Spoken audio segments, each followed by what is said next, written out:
পৃথিবীতে এমন ভাবে চলাফেরা করছি, আমরা পৃথিবীতে এমন ভাবে চলাফেরা করছি, এই স্ত্রীর মহব্বত, দুনিয়ার মহব্বত এবং সারা পৃথিবীর মহব্বতে পড়ে কবর নামে বস্তুকে আমি ভুলে যাচ্ছি। এই কবরে যেতে হবে ওই বস্তুকে আমি ভুলে যাচ্ছি। তারপরে যখন কবরে যাচ্ছি, এই যখন আমি হট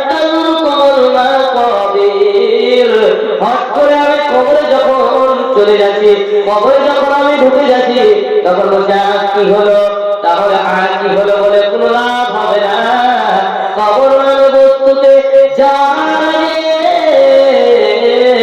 আমার আমল নামাগুলোকে ঠিক করে নিতে হবে, আমার পেপার গুলোকে ঠিক করে নিতে হবে, আমার ডায়েরি গুলোকে ঠিক করে নিতে হবে।